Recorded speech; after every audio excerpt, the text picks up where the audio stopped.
우리랑 가장 가까운 나라, 그러나 우리가 가장 모르는 나라, 북한입니다.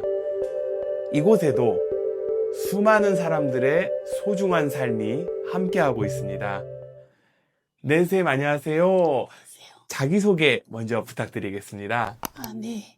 저는 북한에서 태어났고 40년 넘게 북한에서 살다가 삼국을 통해서 한국에 온 지 15년이 넘은 탈북자 이정옥입니다. 네, 스님, 북한에서의 어린 시절, 또 젊은 시절 어떠하셨는지요? 지금 상상해봐도 그 북한에서 지냈던 그 어린 시절은 잊을 수 없는 황홀한 시기였던 것 같아요.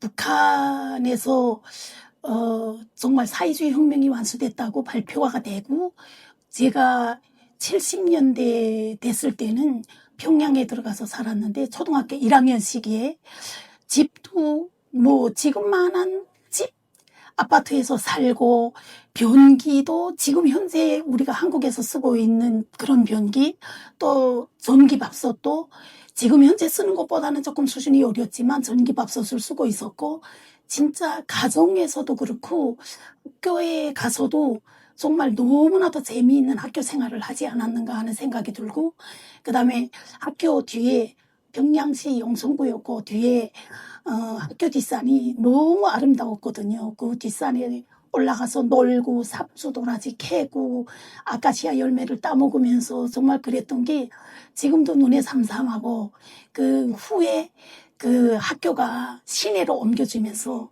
중학교 때는 5층짜리 학교에서 다녔는데, 그 롤러스케이트라고 피겨 하는 그 바퀴 달린 스케이트, 그걸 5층에서 막 타고 다니고, 학교에서 공부가 딱 끝나게 되면 서조로 가서 서조 활동하고, 진짜 학교 생활까지 너무 행복하고, 세상에 부러움 없어라라는 노래가 북한에 있거든요. 그게 저는 저를 두고 하는 노래처럼 들렸어요. 그럴 정도로 북한에서 저는 어린 시절은 너무 행복하게 지냈던 것 같아요. 북한을 떠나시게 된 특별한 이유가 있으실까요? 제가 대학을 졸업하고 학교에서 교사 생활을 10년 넘게 했어요. 근데 이제 김일성이 사망하던 90년대 중반, 조금 못 돼서 90년대 초반부터 북한은 엄청나게 어려움을 겪기 시작했거든요. 그래서 제가 학교 생활을 12년 하고 학교를 그만둘 수밖에 없었어요. 물론 합법적인 건 아니었지만 학교를 그만두고 제가 장사를 하게 됐는데, 장사를 해서 뭐 동생들 대학 보내고 뭐 시집 보내고 장가 보내고 다 하고, 그 다음에 98년도에 제가 양강도 해산에 자동차로 물건을 싣고 들어갔다가 100%다 압수당했어요. 압수당하고 나니까 집에 갈 수가 없잖아요. 집에 제가 물건을 해서 뭐 양강도 해산 쪽에 갔다가 팔고, 그거 가지고 다시 또 물건을 해가지고 가서 또 거기다 팔고, 이렇게 도매 장사를 했는데 물건을 몽따 다 압수당하고 보니까 집에 갈 수 없고, 중국에 들어가면 돈을 벌 수 있다는, 사람이 물에 빠지면 지보렉이라도 잡는다는 말이 있잖아요. 중국에 가서 이렇게 국수 장사하게 되면 돈을 벌 수 있다. 그래서 머릿속에는 중국에 가서 한 5개월 동안 열심히 돈을 벌어가지고 다시 집에 가자 하고 딱 그 길에 들어섰는데, 중국에 도착해 보니까 전혀 그런 상황이 아니었죠. 탈북은 그래서 하게 됐고, 5월이었는데 장마 비가 세게 오고 난 뒤라서 물이 엄청 깊었어요. 그래서 뭐 목이 왔다 갔다 하는 그런 물을 겨우 넘어가지고 도착해서 옷 갈아입고 쪽잠에 들었댔는데, 새벽에 일어나 보니까 저를 팔아버리고 브로커가 저를 팔아버리고 집으로 갔더라고요. 그러면 그 순간에 어떤 감정이 드셨을까요?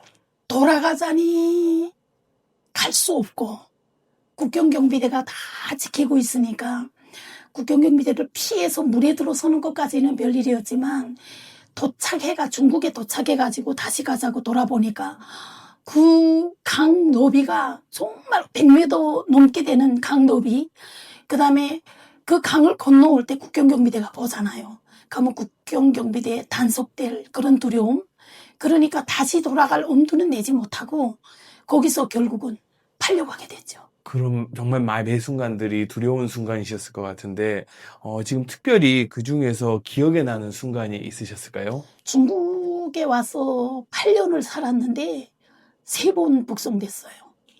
그러니까 잠자리에 들자고 이부자리 딱 펴고 자자 하는데 공안차가 딱 들이닥쳐가지고 잡아서 한 번은 가고, 한 번은 아침에 일어도 나기 전에 공안차가 들이닥쳤거든요. 그렇게 한 번 잡히고, 또 한 번은 북송됐다가 들어오는 길에 연길까지 못 들어오고 들어오다가 잡히고 해서 제가 3번이 북송 과정을 걸쳤는데, 북송된다 하게 되면 내일 일을 모르잖아요. 내일 일을 모르는 게 가장 두려운 거죠. 이제 북한에 가게 되면 나한테 어떤 처벌이 차려질까. 그런 두려움도 있었고, 이제 북송돼서 가는 과정에 제 1차 북송됐던 게 2000년인데, 그때는 정말 탈북 여성들이 중국에 밥 한 끼 얻어먹자고 갔던 탈북자들도 많거든요. 그런데 다 대체로는 팔려갔어요. 그러니까 여자들이, 임신한 여자들이 많이 왔는데, 그 임산부들을 다 낙태시켰어. 한 6개월 정도까지 되는 거는 병원에 2번인지 3번 들락날락 하더니 아이들을 다 없애고 들어왔더라고요. 그랬는데 이제 7, 8개월 되면 낙태를 못 시키잖아요. 그러다 보니까 그런 분들이 함경북도 청진직결소에 가서 해산을 했어요. 근데 3명이 해산을 했는데 딸 하나, 아들 둘, 제가 직결소에 있을 때 젖을 먹이지 말라. 그래서 아이들을 다 팔에다 눕히고 굶겨 죽였어요. 그게 지금 생각해도 너무 그 생생한 그런 사례고, 그때 갈 때 그 도문변방구류소에서 한 분은 아이를 당장 낳을 것처럼 아파해요. 막 대굴대굴 굴고. 그래서 저는 그때 그렇게 생각해서, 아, 저 친구는 참 복이 있다. 이제 중국에 있는 집으로 돌려보내겠구나 하고 생각했는데, 제가 3일인지 4일인지 있다가 온송노동 단련대로 갔더니 그 친구가 그때까지도 아이를 못 낳고 떼굴떼굴 구는 거예요. 소리치지 말라. 뭐 여자들이 아이 낳을 때 아프면 소리도 치잖아요. 쌍소리를 하면서 소리치지 말라. 근데 아이를 낳았어요. 낳았는데 담요에다 둘둘 싸서 남자들이 들것에다 들어가지고 산에 데리고 갔거든요. 그래서 뭐 아이는 생매장 됐고, 엄마는 거기서 뭐 산후조리도 못 받고, 하여튼 그런 거 이제 북송되는 과정에 여러 번 보다 보니까 마지막에 북송됐을 때는 그 한국으로 가다가 붙잡힌 가족이 그 부산 보이부에서 취급을 받는데 다 누워있더라고요. 그래서 다른 사람들은 다 촛대처럼 앉아 있어야 되는데 그 사람들은 누워있어요. 그러니까 이전 거기서 단련을 받아가지고 일어나 앉아있을 그런 힘도 없는 거죠. 근데 그런 분들은 이제 그 서류가 평양에 올라갔다가 승인이 돼서 내려오면 종지범 교도소에 갈 사람들이죠. 그런 거 보는 게 너무 무섭기도 하고, 내 앞에는 어떤 일이 닥칠지, 그러니까 이제 중국에 다시 들어갔을 때 한국행이 한국으로 가고 싶다 하는 생각을 하면서도 두려웠던 게, 아, 나도 한국 가다가 잡히면 정치범 교도소 행인데 어떡하지? 그래서 죽을 각오로 약을 사가지고 그렇게 하고 떠날 수밖에 없었고, 그래도 다행히도 성공해서 한국에 정착하게 돼서 너무 감사한 거죠. 혹시 한국에 오셨을 때 네네. 좀 특별한 점 느끼신 것들이 있으셨을까요? 있죠. 한국에 왔는데 제일 특별한 거는 장애인 주차장, 장애인 화장실, 장애인들에 대한 그런 특혜 같은 게 저 눈에 제일 먼저 들어왔던 것 같아요. 그래서 북한에서는 장애인이라는 단어가 없잖아요. 북한에는 병신이에요. 장애인이라는 단어가 없어요. 그 다음에 이제 쭉 생활하다 보니까 인권이라고 하는데 북한에는 인권이라는 단어가 없거든요. 그러니까 인권 유린을 당해도 그게 뭔지도 모르고 당연히 내가 잘못했기 때문에 받아야 되는 처벌 같은 거를 생각하면서 살지, 인권은 없었다. 그 다음에 조금 신기했던 게, 저는 이제 대학을 졸업할 때까지 러시아어를 배웠기 때문에 용어를 몰라요. 그런데 한국에 왔더니 너무나도 용어 간판이 많은 거예요. 간판을 읽을 수가 없어요. 카센터라는데 카센터가 뭐 하는 데지?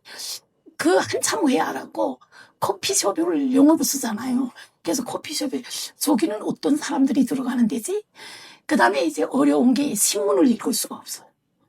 아니면 노동신문이라 할 때는 뭐 1면부터 6면까지, 1면부터 4면까지 쭉 한번 훑어보면 딱 내용이 들어왔는데, 여기 와서 중앙일보를 보는데, 뭐 코스피가 뭔지, 코스닥이 뭔지, 그런 외래어 같은 것들이 너무 많아서 처음에는 의문스러웠거든요.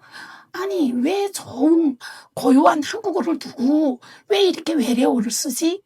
그런 질문에 어떤 분이 답하는 게, 앞으로는 글로벌 시대라 이런 것도 알아야 된다 해서 그 말문이 막히더라고요.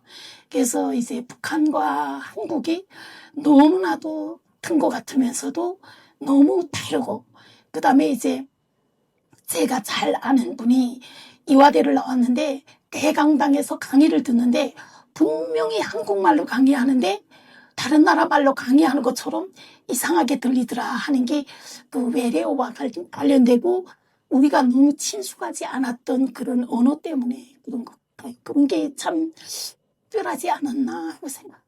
정말 다양한 문화를 또 직접 보시고 만나보셨을 것 같은데요. 우리 시민들을 위해서 또 마지막으로 좀 더 해주실 말씀이 있으시다면 자유롭게 해주시면 감사하겠습니다. 그 북한에서 왔다고 하면 아주 그동안에 오면서 고생했겠다, 힘들었겠다 하고 격려해 주시는 분들도 있지만 또 이제 차가운 눈길도 당연히 있죠. 근데 저는 어떤 분들이 정착하기 힘들어 하시는 분들도 있는데 저는 그렇게 생각해요.